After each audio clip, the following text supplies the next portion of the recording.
네. 따님이 많이 어리신가 봐요. 네네. 지금 하나는 5살이고요. 하나는 뱃속에 이제 5월에 태어나요. 그러세요. 축하드립니다. 네, 고맙습니다. 네. 지금 2개 아파트를 보고 오셨는데 네. 사실 이제 제 상담을 몇 번 보신 분들께서는 제가 그 아파트 2개를 보고 온 분들에 대해서 어떻게 답변 드리는지 좀 아실 거예요. 네네. 제가 보통 어떤 식으로 답변을 드리냐면 네. 모든 분들께서 거의 대부분 똑같아요. 다 이제 비슷한 가액대의 물건들을 여러 개를 보고 오세요. 네. 그래서 저한테 뭐가 더 좋으냐라고 말씀을 해드리는데 네. 물어보시는 분의 선호하는 어떤 형태와 제가 선호하는 형태는 또 다른 거거든요. 아, 네. 저는 아이가 없어요. 그러니까 저는 네. 제가 집을 선택할 때 뭐가 제일 중요하냐면 네. 회사 출퇴근하기 얼마나 편한지가 중요해요. 아, 네. 다른 거 볼 필요 없이 저는 딱 그거 하나만 봐요. 아, 근데 아이 있으신 우리 시청자님께서는 아이 학군도 보셔야 되고 또 주변 네. 환경도 보셔야 되고 또 네. 사모님과 우리 시청자님 두 분 다의 직장과의 거리도 보셔야 되고 네. 따져야 될 게 너무나 많잖아요. 네네. 그래서 그런 선호도, 각 어떤 요인별로 선호도의 우선순위를 두고 그중에 내가 어떤 우선순위가 가장 높은지를 보고 그 조건을 충족하는 물건 고르는 게 가장 나을 것 같아요. 네. 제가 이 얘기를 왜 드리냐면 첫 번째, 네. 비슷한 가격대의 물건은 이런 요인들의 조합으로 형성된 가격이거든요. 아. 근데 네. 어떤 한 물건이 똑같은 예를 들어 한 10억이다. 똑같은 10억짜리 물건이 있으면 10억짜리 금액에 형성되어 있는 입지적인 요인들, 교육적인 것들, 뭐 직장과의 거리, 이 모든 것들이 A라는 물건의 가격을 형성을 하고 네. B라는 물건의 가격은 얘는 입지가 얘보다 조금 더 떨어져. 근데 교육은 이거보다 좋아. 직장은 여기서 조금 더 좋아. 이런 식으로 해서 플러스 마이너스가 쭉 형성되면서 가격이 같은 거거든요. 아, 네. 그러니까 사실 집을 선택하는 문제는 가족하고 상의하는 게 가장 맞다라고 저는 봐요. 아, 네네. 그래서 문정동과 송파동 중에 학군이 어디가 더 좋으냐? 학부모가 저보다 더 잘 알아요. 네. 그러니까 제가 이걸 판단해 드릴 수가 없는 거예요. 네. 그래서 저는 한 가지만 말씀드릴 수 있는 게 뭐냐면 네. 가격대가 현재 비슷한 물건은 10년 뒤에 가격이 어떻게 돼 있을 거냐? 어디 하나가 여기가 있는데 어디 하나는 여기가 있을 거냐? 네. 절대로 안 그렇다.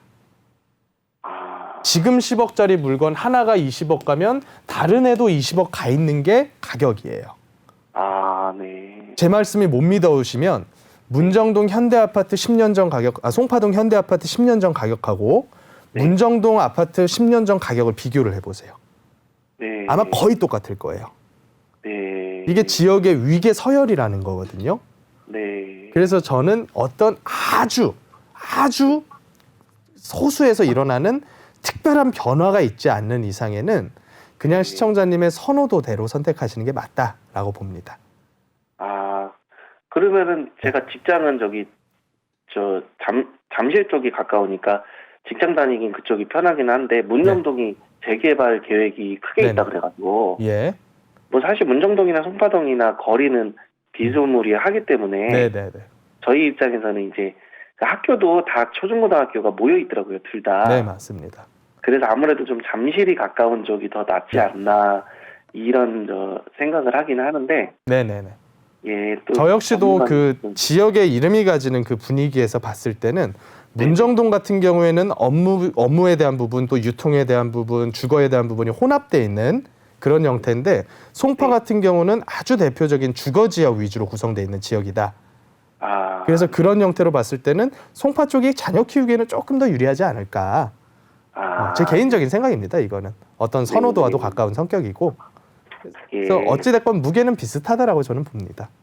예, 알겠습니다. 근데 송파동도 지금 예. 오래된 아파트들이 많아서 재개발이 이제 주위로 많이 일어날 거라고. 이제 그러긴 재개발과 하더라고요. 재건축은 다른 건데 네. 재건축이라고 보시면 돼요. 아, 재건축. 일반적인 공동주택들, 아파트들은 전부 다 재건축 행위로 간다라고 보시면 되는데 네. 재건축이 가격, 주변 집가에 영향을 미치느냐 안 미치느냐 이거는 논문들에서 분석을 해놓은 게 있기는 해요.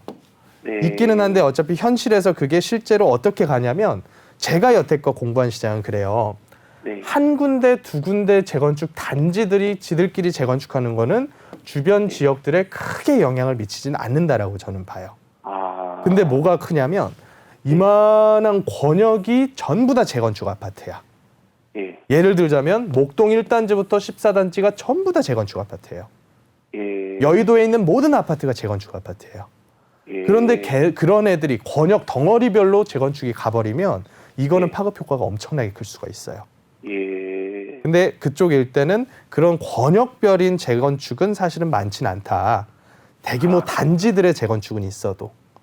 예. 그래서 이거는 크게 고려하지 않아도 될 것 같아요. 어차피 이런 식의 영향을 미치는 게 어디까지 저는 보냐면 반경 4km로 봐요. 저는. 네. 왜냐하면 사람의 주거 이동 평균이 4km 정도로 나오거든요. 아. 둘 다 4km 반경 안에 들어가 있거든요. 송파나 문정이나. 네. 그래서 크게 그거에 대해서 의미 부여할 필요는 없을 것 같습니다. 아, 네. 그리고 그 네. 현대 그 아파트가 지금 소형 아파트더라고요. 네. 그래서 아무래도 그 대단지보다는 소형 아파트가 조금 저평가되기는 하는 거죠. 이런 거예요. 아까 제가 설명드린 거랑 똑같은데 송파에 있는 게 단지 규모라는 변수에서 마이너스예요. 네. 그래서 문정동은 단지 규모에서는 플러스예요. 아. 근데 자녀 키우는 데서는 송파가 플러스고 얘가 마이너스일 수도 있는 거죠. 아. 그러다 보니까 지금 가격인 거다. 그러니까 우리 같은 개별 이제 수요자들이잖아요. 네네. 우리 개별 수요자들은 시장에 있는 가격을 그냥 받아들이는 거예요. 아. 이게 시장 경제 논리잖아요. 그래서 네. 제가 보는 이제 부동산 가격은 그래요. 그냥 철저하게 5천만 국민의 시야에서 만들어 놓은 가격대이기 때문에 네. 우리 하나의 그냥 단순히 머릿속에 있는 생각으로 얘가 더 좋다. 얘가 어떻게 간다. 얘는 앞으로 몇 억 갈 것이다. 이런 얘기 하는 것 자체가 굉장히 오만하다고 저는 생각을 해요. 아, 네. 제가 이제 말씀드릴 내용은 다 말씀드렸는데 네. 마지막으로 궁금한 게요. 네. 그 아파트들마다 KB 시세가 있고 실거래 시세가 있잖아요. 예. 근데 어떤 거는 실거래 시세가 되게 높은데 KB 네. 시세가 한참 떨어져 있는 게 네. 있는데 그거는 왜 그런 건지. 국토부에서 발표하는 실거래가 자료는요. 네네. 즉각적으로 신고되면서부터 거래일 기준으로 집계가 돼서 다음날 아침 9시에 서버상에 반영이 돼요.